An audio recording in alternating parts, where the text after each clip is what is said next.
All right, so let's get started. Again, welcome everybody to this book launch for Sebastian Strangio's new book, In the Dragon's Shadow, Southeast Asia in the Chinese Century. We've got over 100 people on the line already. I think more will be populating the Zoom webinar room very soon. Sebastian Strangio, the author of this great new book, is joining us from Australia. We have also panelists joining us. My colleague Yun Sun, who is the director of Stimson's China program and the co-director of our East Asia program with deep expertise in China in Southeast Asia, as well as Jane Perlez joining us, the ex-bureau chief of the New York Times Bureau in Beijing, who's now based in New York. And she's preparing a multi-episode podcast on Nixon's historic visit to China. We all wait with anticipation to hear that when it's published. I found this book kind of one that I couldn't put down. Sebastian sent me a copy of In the Dragon's Shadow back in April, I believe, and I just read through it in 2 or 3 days. He takes a journey through the region, through 9 countries, which is no daunting task. My team covers Southeast Asia, and really all we can do is cover mainland Southeast Asia. 5 countries is plenty for coverage. Somehow Sebastian can do it in one book and capture China's experience in 9 countries in Southeast Asia in just this volume. And again, it's a very impressive read. We're going to dive deep into this book over the next hour. We're going to run it like this. I'm going to interview Sebastian for about 20 minutes. And then our panelists are going to provide some discussion points and reflections on their reading of the book. And then we'll have a chance for you all to interact with Sebastian in a Q&A session. And how that will work is, actually, you can start doing that now. Feel free to type questions into our Q&A box. And that will feed to my colleague, Courtney Weatherby, who will read your questions and then ask them later to Sebastian during our discussion portion. So let's get this kicked off. Again, Sebastian, welcome. It's a late night there in Australia. Hopefully we can keep you energized as we get through this, but welcome to the Stimson Center. Thanks a lot, Brian. It's a pleasure to be here. So, you've written so much about Southeast Asia over the last decade. In fact, it was your writing, the book Hun Sen's Cambodia, that hit my desk when I was living in China in Kunming about 6 or 7 years ago that partially inspired me to write my Mekong book, Last Days of the Mighty Mekong. But writing about China's footprint in Southeast Asia is a really complex topic. I'm curious as to what got you interested in this topic. Well, I first came in contact with this topic during the time that I lived and worked as a journalist in Cambodia. I was there from 2008 to 2016. And those 8 years witnessed a remarkable transformation and expansion of China's visible presence in the country. During that period, China became Cambodia's #1 trade partner, its #1 source of foreign investment, the #1 source of tourists, and an increasingly visible presence around the country. The Chinese-made bridges were spanning the country's rivers. Chinese students and expatriates were coming and settling in larger numbers than ever before. And Chinese highways built under the aegis of the Belt and Road Initiative were opening up isolated parts of the country. It made me very curious as to how this was playing out elsewhere in the region. And so, as I was traveling around freelancing and on all sorts of topics, I always kept one eye on sort of the China angle, what local people thought about China and what it was doing and the effects that Chinese investment projects were having on the ground.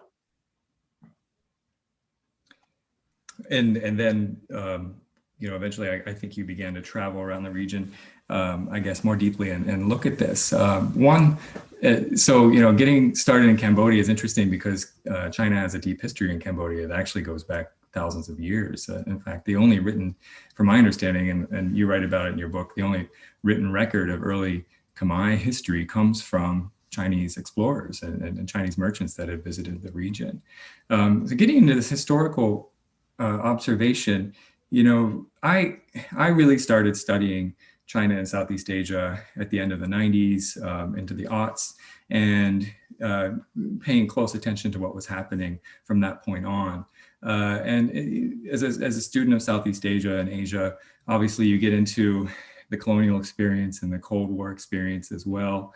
But what I found really interesting about your book is its ability to cut through China's historical experience in these countries in the 70s and 80s, providing some levels of detail that I had either missed in the past or just kind of glossed over. So the historical value of your writing, I think, is really significant.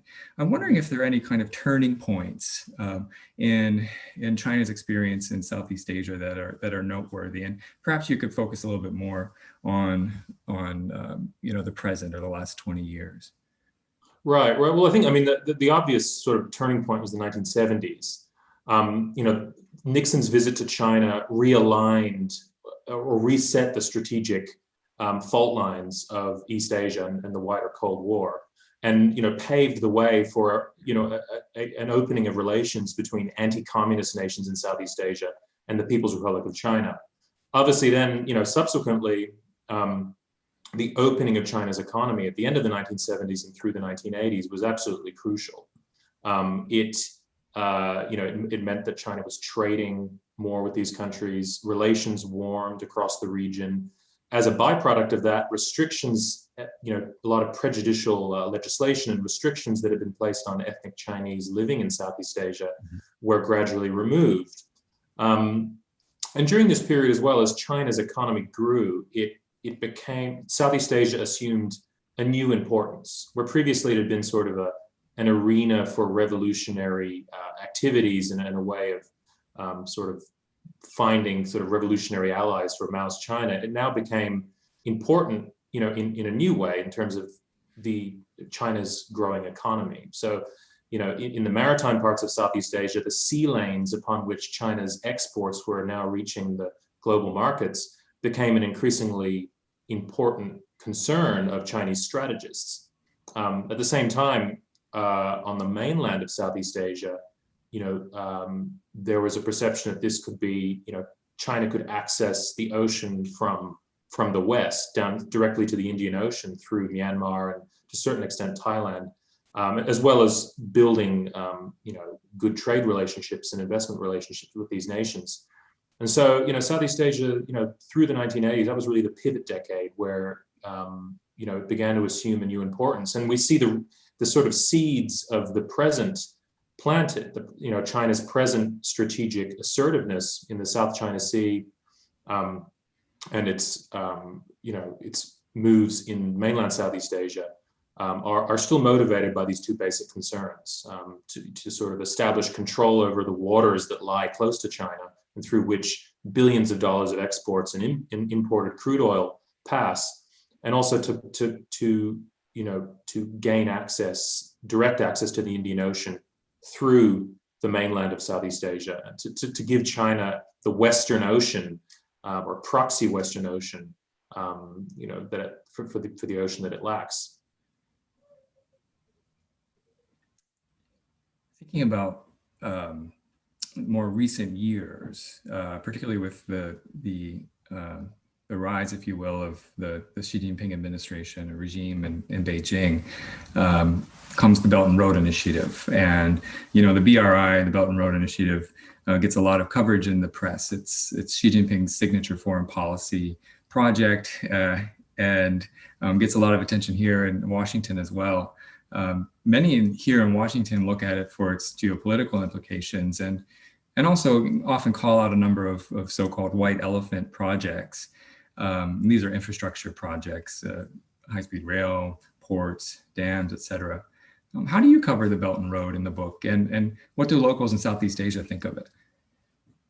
Well, I think it's important to recognize that a lot of the projects that are now grouped under the Belt and Road were either pre-existing projects or they fulfill strategic and economic interests that predate the Belt and Road.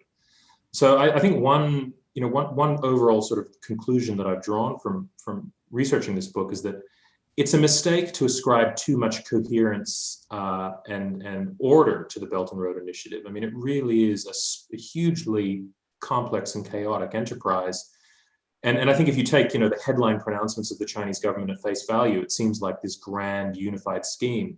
But when you get down to the ground, you realize that often it is projects are initiated at the whim of local elites in recipient countries. A lot of the Chinese firms that are involved in these projects have their own sort of motivations for undertaking them. And there's a lot of sort of private actors that are loosely associated with the Chinese state that also are involved and claim the Belt and Road and ape the Belt and Road rhetoric, whose interests often run counter to the Belt and Road and actually undermine core strategic aims of the Chinese government. In general, one of the problems with the Belt and Road and Chinese investment in general is that it's, under Chinese law, it's bound to respect local laws. But in a lot of the countries that I looked at in Southeast Asia, as you would know, I mean, these are countries that have very weak systems of governance in which laws are, either non-existent or poorly enforced. And so the result has been, in many cases, environmental degradation, dislocation of communities to build large-scale infrastructure projects, and sort of very little consultation with people that are on the ground. And so, there has been, an element of concern about the Belt and Road in just about every country. Could you zoom in a bit and highlight a few of the Belt and Road projects that you cover in the book? Well, one example is that we could look at the East Coast Rail Link in Malaysia. I mean, this was a project that was not initiated by the Chinese government. It was the Malaysian government under Najib Razak, who I think Malaysia had plans to build this railway for many years, and he finally pushed it forward. Of course, he had ulterior motives too, given the problems he was facing with the mega corruption scandal related to the Sovereign Wealth Fund 1MDB, which he was implicated in and which threatened to bring down his administration. And so he quite opportunistically, used, as his relations with the West soured, he got involved. He approached the Chinese about this project. They pledged a huge amount of money, and as it turns out, a certain proportion of that money was designed to sort of cover 1MDB debts, to put things simply. At least that's the very strong indication. And the Chinese also saw an opportunity to advance their interests, given that the rail link would have provided a land bridge over the Malayan Peninsula, and given China sort of an alternative, another sort of way of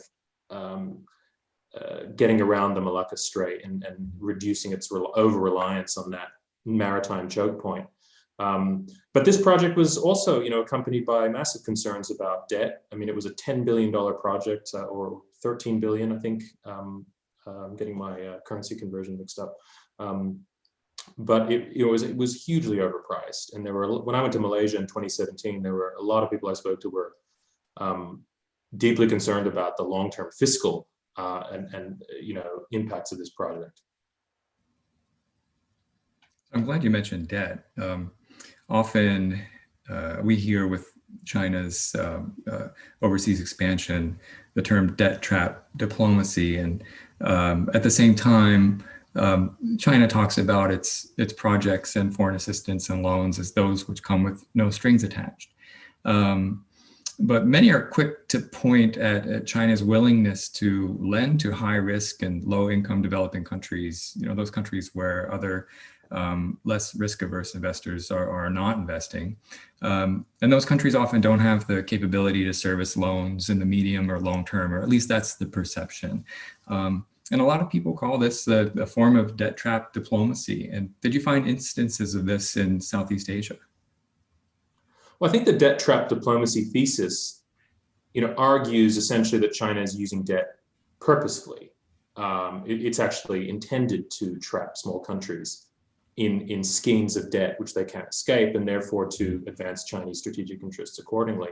So is that a myth, or is there something really? Well, I think there's definitely concerns about debt. When you're dealing with a small country like Laos, which is the recipient of a $6 billion railway through the northern part of the country. Now, Laos isn't paying for that entire $6 billion itself. I think the total liability was 400 and something million. Right, 450 million or something like that. Yeah. But this is a lot of money for a small country like Laos. Sure. And with a annual GDP of $7 billion. Right, right. And the whole project is virtually the whole country's GDP. And so, I think there's a lot of worry about debt. And given that China has strategic interests in all of these regions, that naturally that connects to the sort of sense that China, if you were indebted to China, you might be forced to give up something really important and strategic, and that could, create further problems for your nation as well. But I don't see much evidence that the Chinese government is purposefully seeking to entrap nations. I mean, I think that a lot of the nations that China deals with have been not particularly good at negotiating the terms. China's terms, in certain cases, they've offered terms that haven't been that competitive compared to what the Japanese or some of the international financial institutions have offered. But, in some cases, that's what they've been, the recipient nations have agreed to it.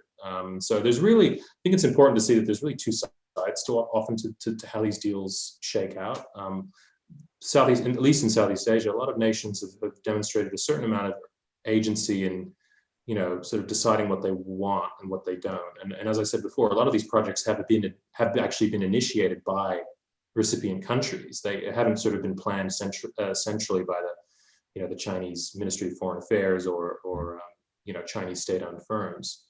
They do align to some extent, in some cases, with local development needs or the preferences of local elites.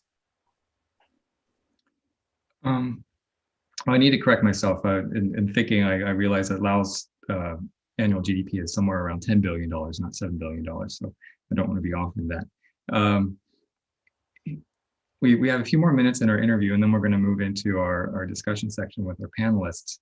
I'm wondering if you can talk a little bit about ethnic Chinese people in the region. And China's ethnic population has been part of the region for millennia. And have played a critically important role of the region's historical development, both economically, politically, through and through. China has always been there, and China will always be active in the region, ethnic Chinese and Chinese migrants. I've noted in my own research and observations that when China's reputation is rosy in the region, citing like roughly 2002 to 2010, ethnic Chinese are really happy to show off their Chinese identity. But then when China's reputation is on the wane, they tend to wear the cloaks, if you will. There's flexible identity in some of these countries of the nations in which they live. So how does your book assess the current state of the Chinese diaspora in the region? And are there differences, maybe, lumping, say, ethnic Chinese together in the mainland diaspora versus the maritime diaspora, or maybe they can't be lumped together?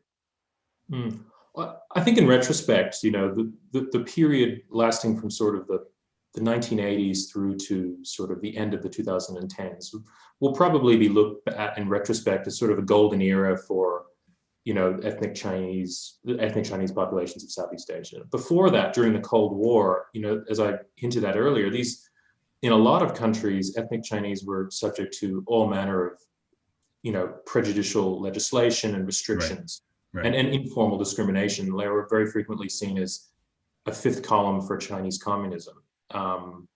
And it was when relations with China improved with a lot of countries in the 1980s, including some nations that up until the 1970s had no formal diplomatic relationship with the People's Republic of China at all.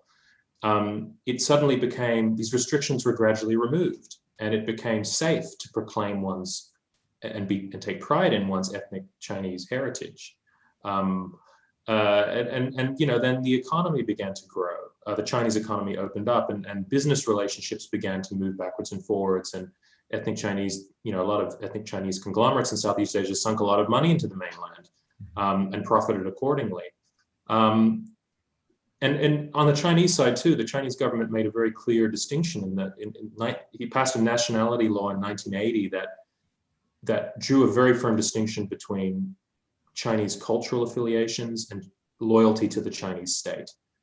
So that all of these things helped sort of relax the situation. the danger we're seeing now is that under Xi Jinping, the Chinese government is deepening its outreach to the ethnic Chinese populations of Southeast Asia through any number of of mechanisms. It's beginning to describe them as part of a greater Chinese family, and urging them to inviting them to come help build the Belt and Road Initiative and fulfill the China Dream, and all of these sorts of CCP slogans. And it's, what it's doing is sort of smudging the distinction that has pertained up over the last few decades between being ethnic Chinese and Chinese culturally, and being loyal to the Chinese state. And it's starting to blur those boundaries. Mm-hmm. The acceptance of ethnic Chinese in a lot of Southeast Asian countries has been premised on on this distinction being upheld, and I think it's quite dangerous. Not only does it run the risk of Beijing complicating its relationships with a lot of Southeast Asian nations, and hamstring its interests, it also runs the risk of backfiring on these ethnic Chinese communities themselves. And they frequently, through history, especially in certain countries, been subject to discrimination and violence, even. And so this is I think, a subject of concern throughout the region. I think that in certain places now, you're right, that as China's reputation becomes, China begins to elicit more fear and suspicion from the region, especially as regards its relationship with these diasporas, people are becoming a little bit more wary about how and when they express their Chineseness and in what forms. Interesting. And this is something certainly to watch into the future as, more nationalist movements emerge, climate change impacts groups, and political, again, nationalism begins to point the finger at certain groups. And at the same time, the region seems to be moving away from a lot of the former enthusiasm for democratization and deepening democracy. There was a lot of hope, I think, in the 90s and the early aughts that some of these countries would more deeply democratize, and it seems like that's the opposite trend is happening. Just very quickly before we move to our panelist discussion, your book, you haven't written a book about U.S. Engagement in Southeast Asia. That's not the purpose of your book, but at times you're critical of the United States and the U.S. being far and away from Southeast Asia. It's an important zone of commerce, I think, as well as there's treaty allies, Thailand and Philippines in Southeast Asia. But we're kind of seen as an offshore balancer, and in that context, we are either the U.S. is either seen as somebody that will be viewed with suspicion, a country that's viewed with suspicion if it's engaging deeply in Southeast Asia, or one that might easily pull out. What are your recommendations for, or a few of your recommendations for U.S. engagement in the region that you make in the book? Well, I think you're very right about being an offshore balancer. It's you're either too closely involved or not involved enough. And it's very hard to get that balance just right for all 10 nations of ASEAN. So there's always going to be that. I think there's some concerns about the current administration's approach. I think that there's a sense that a lot of its engagement with Southeast Asia is framed basically in the context of its rivalry with China, which, as we all know, is been accelerating and intensifying over the past 3 years. And there's there's a sort of sense that the U.S. is looking through Southeast Asia to its rival in East Asia, and the region is sort of lies in the middle, but it's a lot of the sort of views of Southeast Asian nations and their concerns are being overlooked. I think that it's important for American policymakers to realize that Southeast Asian nations have concerns about China, really well-founded fears and suspicions of Chinese intentions, but those differ in significant ways from the fears and concerns that the United States have. I mean, for one example, I think, is that Southeast Asian nations in general don't see ideology as quite as important as the current administration claims to.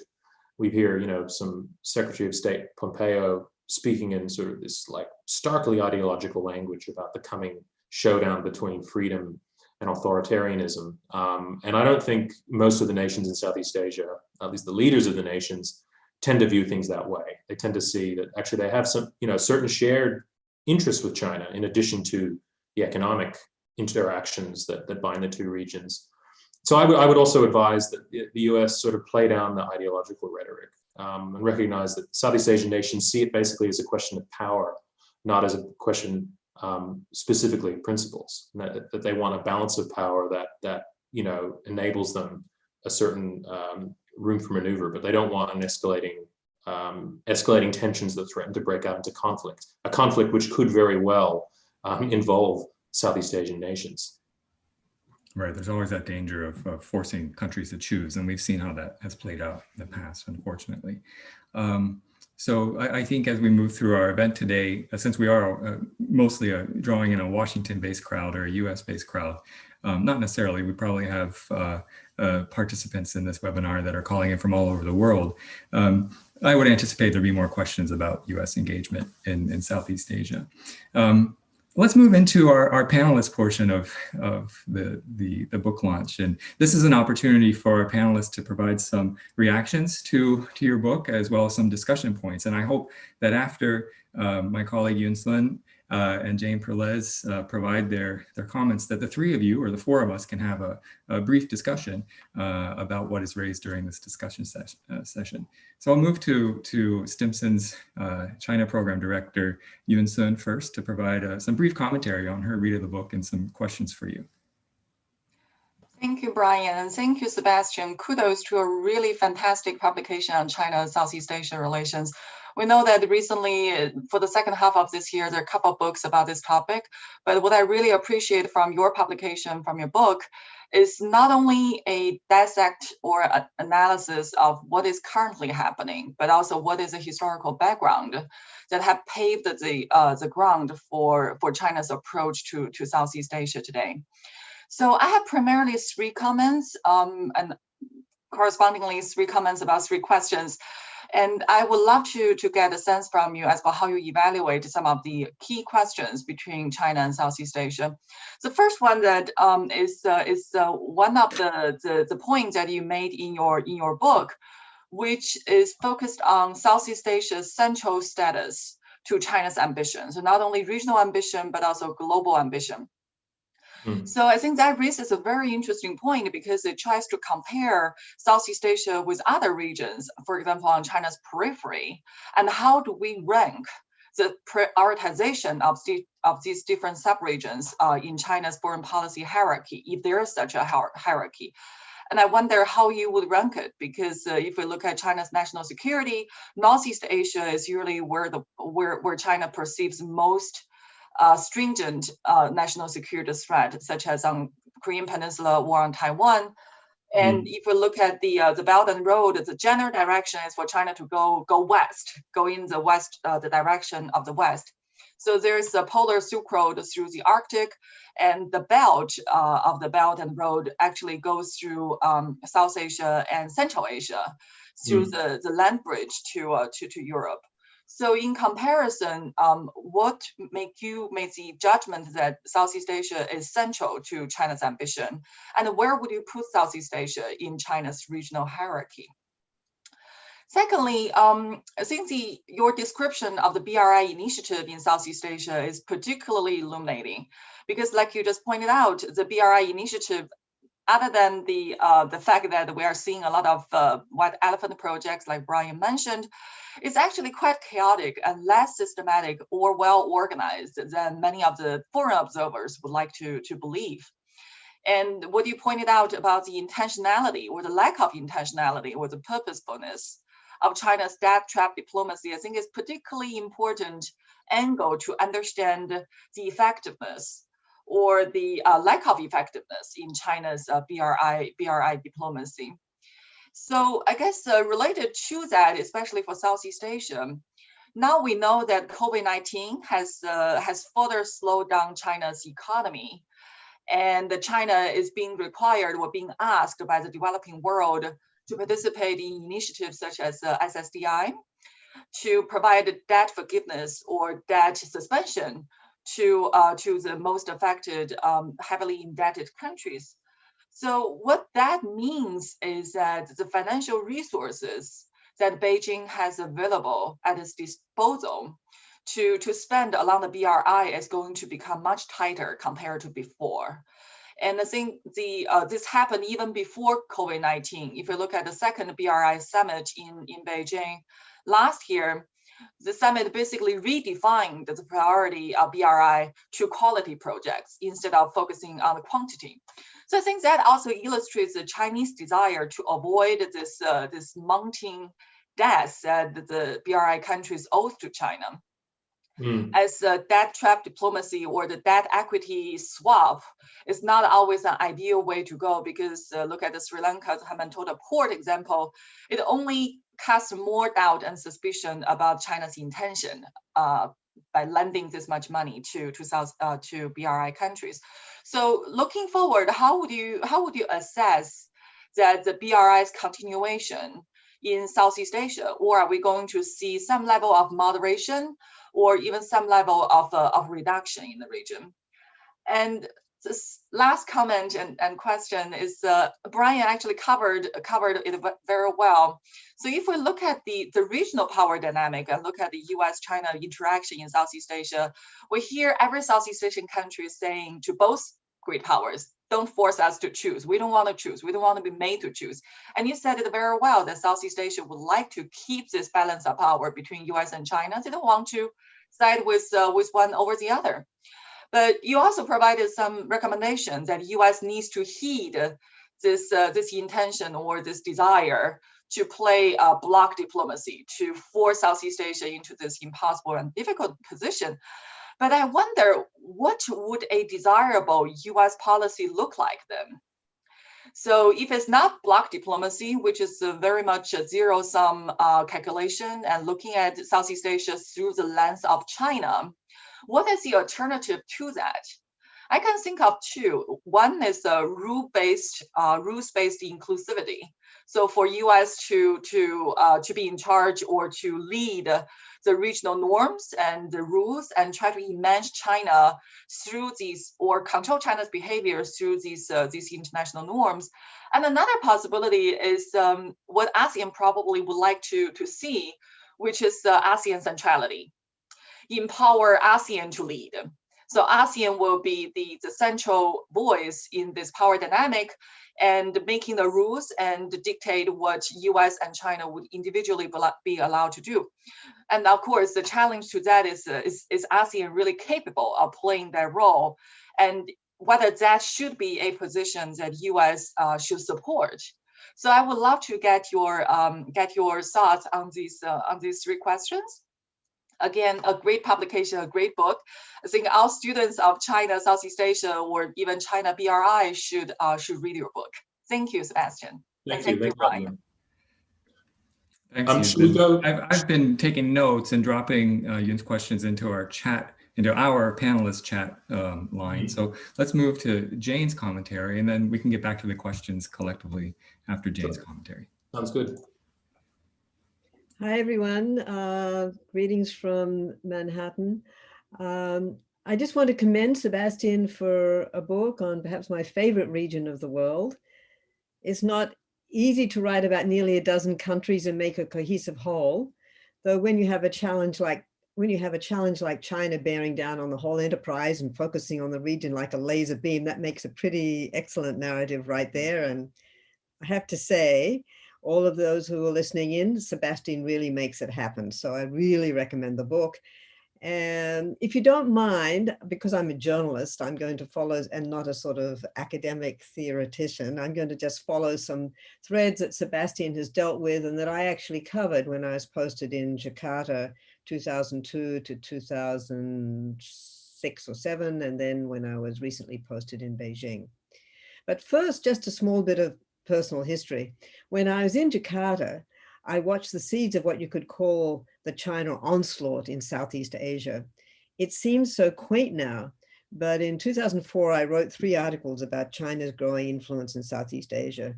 The New York Times called them China's Reach, a kind of mini series, but they were among the first to deal with the subject in the American media. So even before I wrote those pieces, Wen Jiabao turned up at the ASEAN summit in Bali in 2003. He was the first Chinese premier to show up in ASEAN summit. And the lead of my story was something about China's leader getting together with his colleagues. It was all very polite and very benign, and ASEAN countries were hungry for Chinese investment, and American businessmen were conspicuously absent. That was really the most interesting thing, even as early as that. Then just a few years later, Yang Jiechi was staring at George Yeo, then a Singapore minister at the time, saying at a summit in Hanoi, hey, China's a big country and all the rest of you are very small.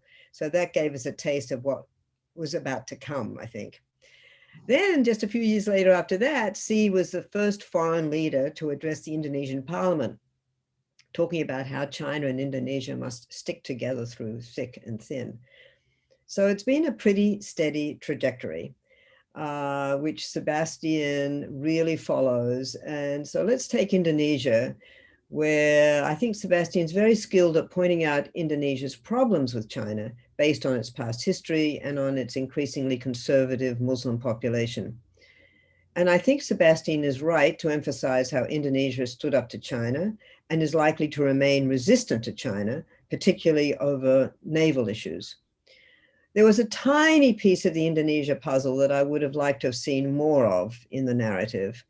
And that's how China's web companies, Alibaba in particular, are investing billions in Indonesian digital firms and are positioning themselves on advisory boards and places close to the government so they can influence important things that are coming down the pike on how the internet develops and how everything develops digitally in Indonesia. So moving from the most populous country in the region to one of the smallest, I like the way Sebastian told the story of the railway and the politics of the financing of the railway in Laos. And I love the way he wrapped up that chapter with his conversation with one of the former royals. So he sits down with one of the princes, I think it's in Luang Prabang or somewhere up there in northern Laos. And the prince says, well, we've weathered everything, the French, the Americans in Vietnam, the Vietnamese themselves, the Thais, and we'll weather China too, he says. Adaptation is our politics. And I have a feeling that Laos is not the only place where that is true, actually. The heavy hand of China was so clear in the extraterritorial arrest of the drug kingpin in the Golden Triangle, Noor Kham, who had killed 13 Chinese seamen on the Mekong River. I actually interviewed the head of the Narcotics Control Bureau in Beijing, Liu Weijin, who Sebastian really describes very pointedly as hard-bitten and an anti-drug veteran. And he was just like that when I interviewed him in the public security ministry in Beijing, a hard to penetrate fortress, by the way. His chapter on Vietnam called Different Shades of Red is really, I think, a standout. Very smart, Sebastian, to open with Lang Son, I should say, the border town where the Chinese troops invaded their neighbor in 1979. I went there too, and the feelings are still so raw, and I think they well up and show very clearly feelings throughout Vietnam towards China. Overall, I totally agree with Sebastian when he says the region is too economically intertwined with China to enlist in a US-led coalition. But actually the point is, as we all know, is there is no US-led coalition. There is no US leadership. And anyway, even if there was a scintilla of American leadership, there is no way, as Sebastian says, that countries of Southeast Asia are going to comply with one of Washington's premier demands. Stop Huawei from joining your 5G internet. I mean, the countries are just not going to do that in Southeast Asia. And I like the way at the end of the book, Sebastian, you quote the great Bilahari Kautokan, the former foreign secretary of Singapore, saying Southeast Asia is too diverse to fall under the spell of one superpower. I know this is a favorite tune of Bilahari's, and I'm loath to disagree with him. But I think given the proximity, self-interest, financial wherewithal, and the total absence of the United States, no matter who wins in November, it looks like China can only increase its power in the region and indeed place the region under its spell. So those are my sort of comments on the book, which I recommend for everybody to read. And I just have a couple of brief questions, really. Is it all over in the South China Sea, Sebastian? Does China effectively own it? Does the United States care that much? What could the United States do if it had the will, if it really had the will? What could it do to make a more even contest with China in the ASEAN countries? And given the situation now that we're in the COVID era, and hopefully we get to a post-COVID era, what do you reckon is the future of the Laos Railroad? That's it from me. Okay. Great book. Thanks a lot. I appreciate it. So, Those are Brian, a do you lot want me to of questions, answer any? Sebastian, and go through them together one by one? I'm not sure if we'll have time to get through all of them, but we definitely have 10 minutes to discuss this. Okay. Great.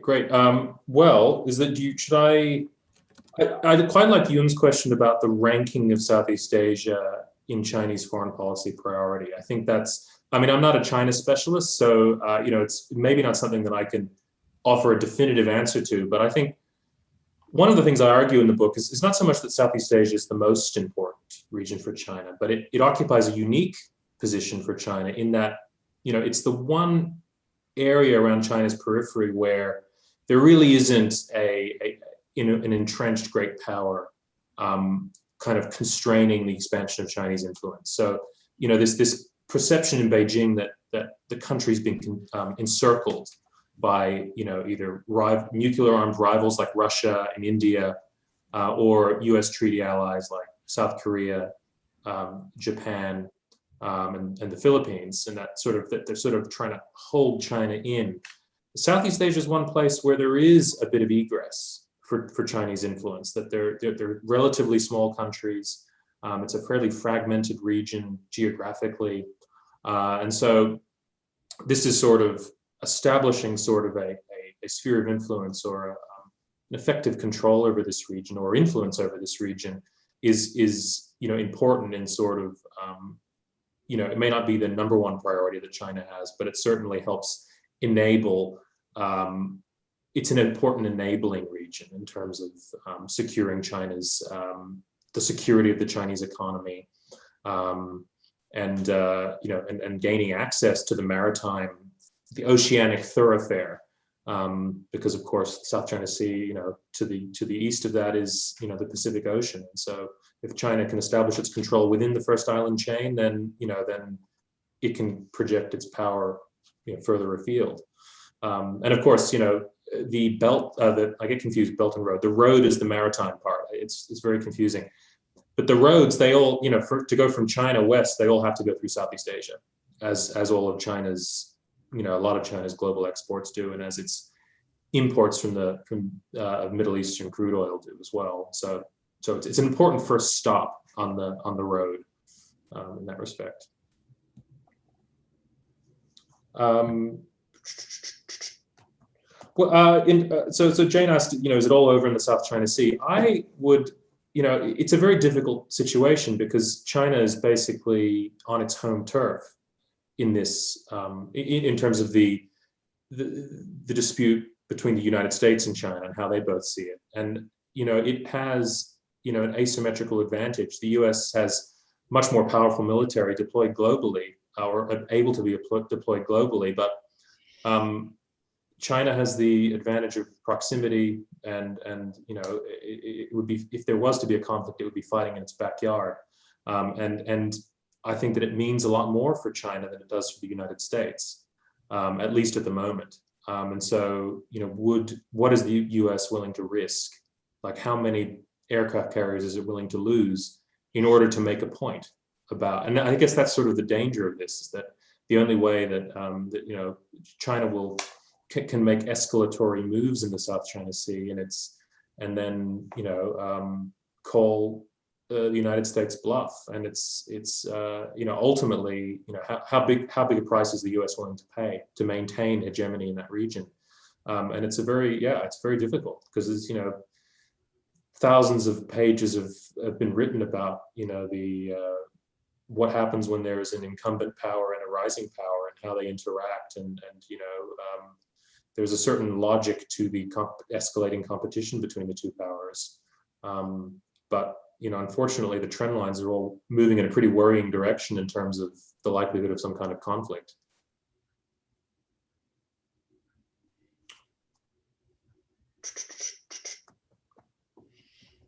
So yeah, I mean, in terms of what should the U.S. do in the region? I mean, it's a very difficult question. In some ways, the U.S. is being forced to come to terms with a world in which it is no longer the only significant power.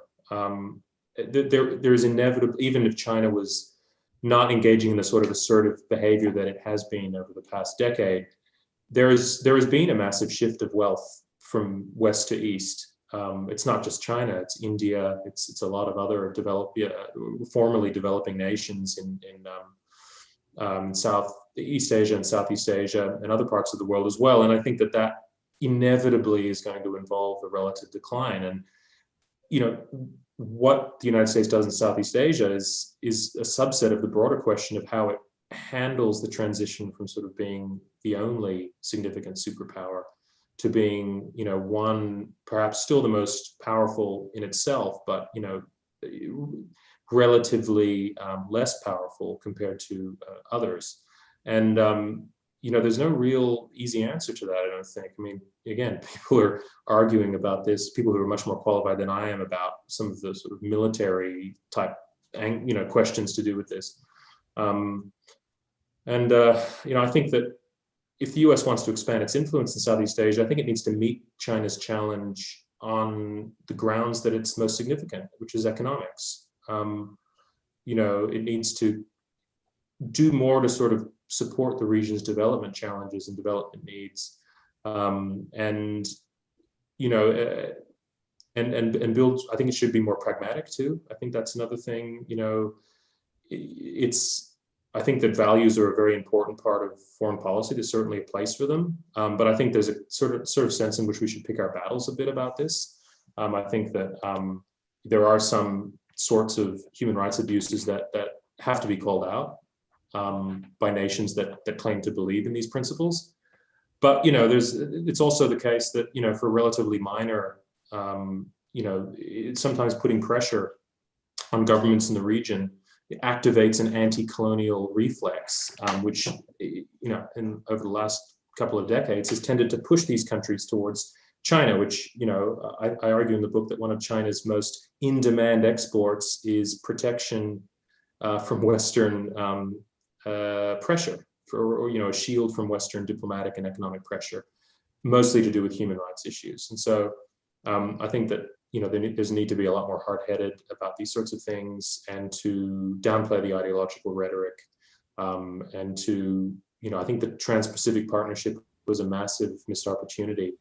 And Yoon talked about sort of setting the norms for the region. I mean, this is one potential way that a hegemonic power can prepare for its own relative decline, which is to set all of the norms, and then hopefully those norms will at least partially constrain the rising power. Whether it can do so in any sort of lasting and significant way is another question. Thanks, Sebastian. I'd love to have Yoon and Jane provide you with some responses to your answers. And perhaps we can get to that in this next section, the final Q&A session. We're going to turn this over now to my colleague, Courtney Weatherby, who's been watching the Q&A queue fill in. We've got 19 questions in here already. There's no way we can get over them in just about 10 minutes. But these questions should be most squarely asked to Sebastian. Yoon, Jane, feel free to jump in with responses as well if you are so moved. Great. So in the interest of time, I'm going to end up combining a few of the different questions that were asked in the audience, although we will share the full transcript with Sebastian and others after the call. So the first question is in regards to Chinese investments in Southeast Asia. Have there been significant negative impacts on the environment, on food security, on fisheries or other natural resources, And in cases where there have been impacts from major projects, what are the options that countries in the region have to respond to China, and how does that differ, or is it similar to the options that they have in engaging with other countries who are active in the region? Well, yeah, there's certainly been negative effects of all, all manner of negative externalities associated with Chinese investments. As I mentioned at the beginning, that China's often operating in environments with very weak governance structures, and where international financial institutions and other Western investors, often have a lot of difficulty operating given the prevalence of corruption and poor legal frameworks and et cetera. One problem in Southeast Asia is that there's not that many truly democratic governments, and so you have situations where those governments are also involved in pushing these projects, and they're not necessarily on the lookout for the needs of individual people that are displaced by a project or otherwise harmed by it. We saw this in the case of Myanmar, in the Myitsone Dam project in the north of Myanmar, which was agreed with a Chinese company in 2006. The military government, as it then was of Myanmar, didn't really take into consideration the views of local people at all. I mean, it had its own reasons for pushing this project, obviously wanting as a source of power, and ability to export power to China, and to earn income. And its view was that this needed to happen, and that the concerns of local people were not relevant to the question. They were all relegated. Then the dam was suspended in 2011 when the country opened, reformed and opened to the West. It's still in a state of suspended animation. But that's, one example. In a lot of places, it's not just the Chinese who are coming in and doing this. They're also, local governments are also involved in greenlighting these projects, and they often do not take into consideration the needs of their own people.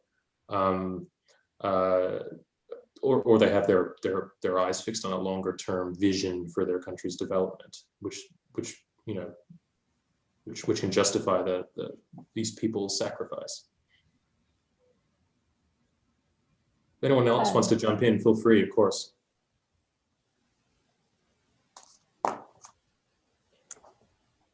Sebastian, I just wanted to ask one thing. Can you hear me?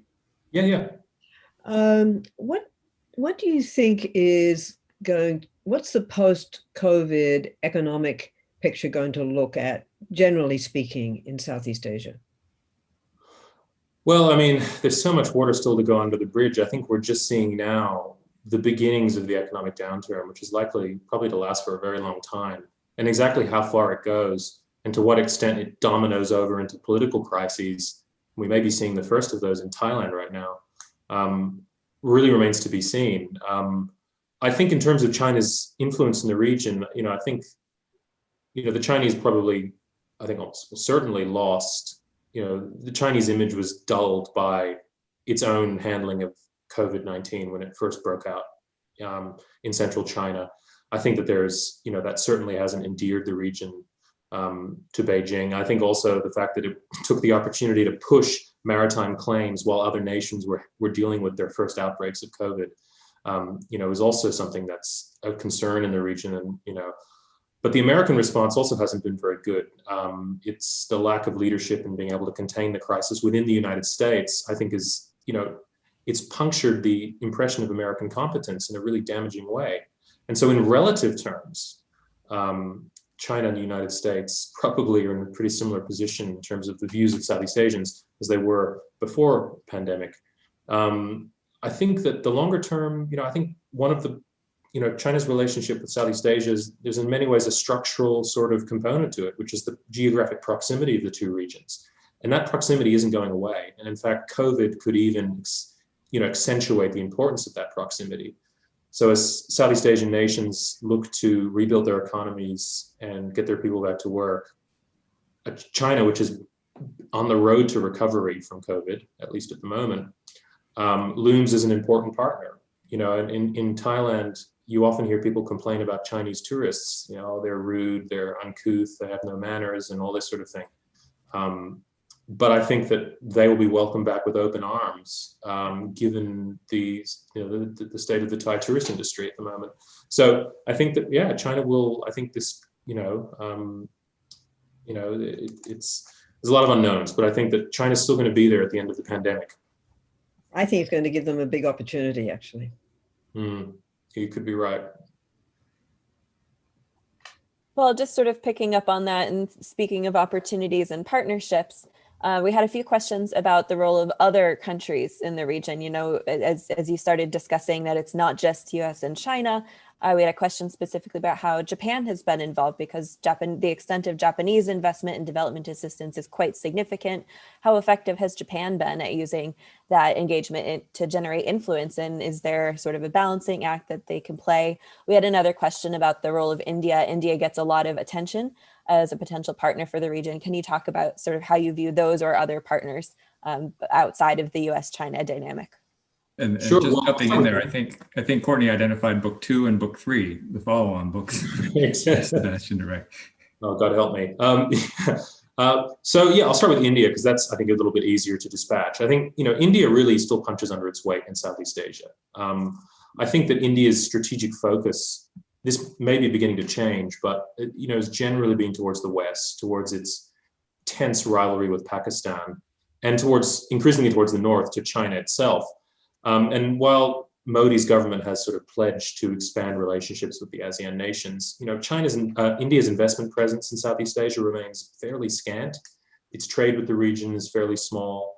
I think that there's a lot of opportunity there, but at the moment, I think it's something that could become an important factor in the future, but right now still sort of remains slightly peripheral. Now, Japan is a very important piece of this puzzle. I mean, we forget sometimes that Japan is the 3rd largest economy in the world, a leader in world-class manufacturers and precision technologies of various kinds, a technological leader. I think Japan meets China's challenge on its own terms. Japan is engaged in building huge amounts of infrastructure across Southeast Asia. It really offers an alternative to the Belt and Road. The Belt and Road is kind of the cheap, and quick way of getting things done, which has a certain amount of appeal in the region. But Japanese projects tend to be built to, higher, more consistent specifications. The quality of Chinese projects varies a lot from country to country, and depending on what the local conditions are. And I think there's a large appetite for engagement with Japan. Opinion surveys done by the SES Yusof Ishak Institute in Singapore late last year showed that, declining trust in China and the United States, but increasing trust in Japan. And I think that, it has a very important role to play. Now that Abe stepped down, we don't really know how. I think his leadership over the past decade has been very important for kind of putting Japan on the map in Southeast Asia, and further afield as well. And it remains to be seen if Japan returns to the revolving door governments of the previous period, that could have a negative impact on its foreign policy as well. But we'll have to wait and see. Sebastian, I'm glad that you landed on that point of how will Prime Minister Suga treat engagement with Southeast Asia. Yoon has a quick follow-up to this. Yeah, thank you, Brian. Thank you, Sebastian. So I really appreciate your focus on Japan, because Japan has been regarded as this quality alternative to what China has to offer, not only in Southeast Asia, we also see that for example, in Africa. But then I think in the audience, there's also a similar question. So what explains the fact that Southeast Asian countries do choose Chinese financing? Is it a quantity problem that Japan is not offering as much? Or is a geopolitical or geographical proximity problem that China is just so close? Or there's something qualitatively different here, which has promoted the Southeast Asian countries to go the Chinese way? I think that a lot of it's to do with speed and lack of sort of like the Japanese have standards, and they're very, Japanese, I think they're very pragmatic, so they're willing to deal with corrupt governments or governments that have a reputation for for corruption. They don't have so much of an issue with engaging on that level, but they do want projects to be properly vetted and for there to be they have a process, and that process takes a long time. And I think that there is the Chinese are almost eager to get things going quickly often, and so there's I think that it's it's often just a lot simpler. And I'm not an expert on exactly what conditionality is attached to Japanese loans. I mean, there may be good governance requirements that for certain countries in the region, like Cambodia or Laos, are a little bit onerous, and they find it easier just to take the no conditions Chinese alternative. But I think it's a lot of that. It's also the fact that if your country has a good relationship with China, like the Cambodian government does, it's almost sort of I think there's a certain expectation that they'll employ Chinese state companies to build things. But by the same token, Japan is building a lot in Cambodia too, in terms of bridges and highways, as is the Asian Development Bank, which obviously Japan has a great deal of control over. So yeah, that's basically my answer. That would be my rough guess. Thank you. Well, Sebastian, we've come to the end of our hour. I do want to give you a chance to provide some final words and perhaps some words of inspiration to those who want to continue writing on Southeast Asia, on China and Southeast Asia. Could you leave our audience with some advice on writing on Southeast Asia and some best practices? Oh, it's an interesting question. I think in broad terms, if I was speaking to aspiring journalists, I think you've got to take history really seriously. You see, one of the things that I learned researching this book is that Southeast Asian views of China have been shaped in very complex ways by centuries of interactions with China's people and its various governments, and that all of these things have left residues that are part of the mix today when we talk about China's influence in the region.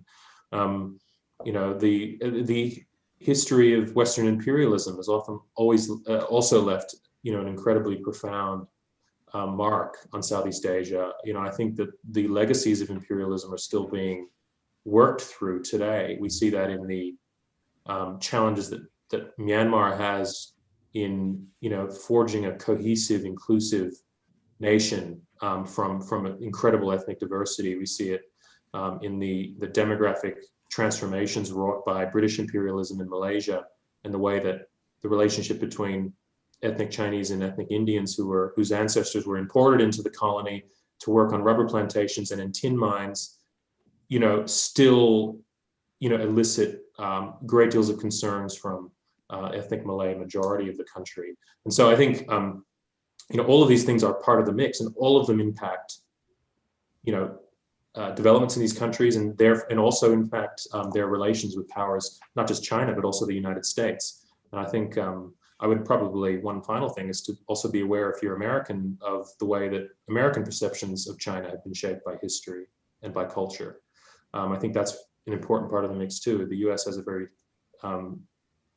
a very distinct way of looking at China as sort of this subject to be converted. The missionaries had that view of China. And there's this sort of constant, sort of attraction, love and hate sort of relationship that has existed between the two countries for a very, very long time. And I think we're seeing in the latest superpower rivalry is sort of one more iteration of that sort of pattern. And I'd advise you to bear all of that in mind. Sebastian, thank you so much. And my advice to everyone that's calling in is to find a copy of this book. It's available for sale now on hardcover as well as digital version. It's a great read, very nuanced. It gets into all the complexities that should be examined for China's historical and economic and political relationship with Southeast Asia. I want to extend a big thank you to Sebastian Strangio for calling in from Australia tonight to lead us through his book. Also to my colleague Yun Sun and Jane Perlez. Jane's calling in from New York. This has been a really enlightening launch of your book, Sebastian. I know you're doing many of these launches, and I hope that ours provided kind of a particular focus on that would appeal to, say, a US-based audience. what's next for us is we're going to have an event at the end of October, another book launch. This is a book that was released last year, The United States, Southeast Asia, and Historical Memory. And one of the authors, Noam Chomsky, has kindly agreed to give a keynote address as we talk about the contents of this very interesting edited volume. So that's next from us, from the Stimson Southeast Asia program. Again, big thank you to Yun, Jane, Sebastian, my Stimson colleagues, for a very successful event. Sebastian, I wish you all the best with the future of this book and your continued writing on Southeast Asia and China and Southeast Asia. Thanks a lot, Brian. It was a real privilege. And thank you to Jane and Yun as well for helping me launch the book. I really appreciate it.